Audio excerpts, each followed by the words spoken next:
আলাইকুম। পৃথিবীর যে যে প্রান্ত থেকেই শুনছেন এবং দেখছেন সবাইকে শুভেচ্ছা জানাচ্ছি।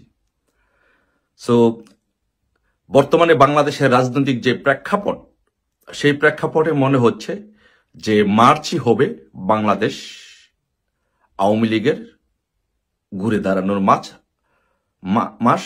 মার্চই হতে পারে বাংলাদেশ আওয়ামী লীগের বিজয়ের মাস।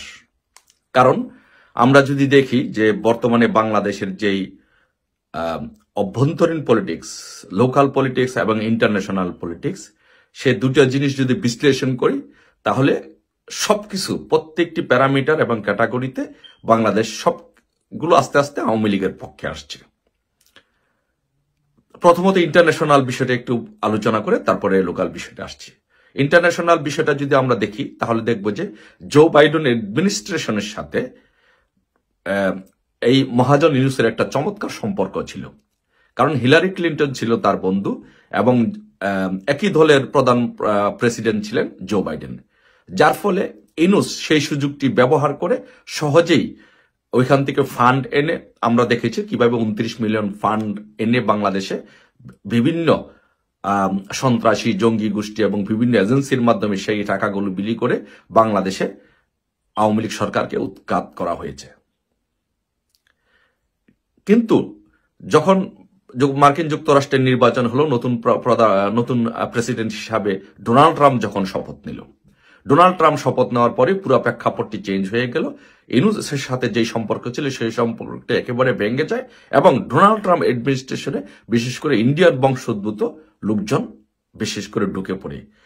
দক্ষিণ এশিয়া বিষয়ক যে প্রতিনিধি ছিল আগে ডোনাল্ড লু কিন্তু চাইনিজ বংশোদ্ভূত ছিল, যার কারণে সে ইন্ডিয়া বিদ্বেষী ছিল এবং যেহেতু ইন্ডিয়ার সাথে বাংলাদেশের একটি সম্পর্ক ছিল সেই কারণে বাংলাদেশটাকে একদম চুরমার করে দিয়েছে এই ডোনাল্ড লু।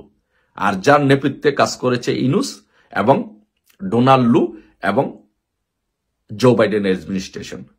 কিন্তু ডোনাল্ড ট্রাম্প শপথ নেওয়ার পরে সেটি একেবারে ভেঙে গেছে।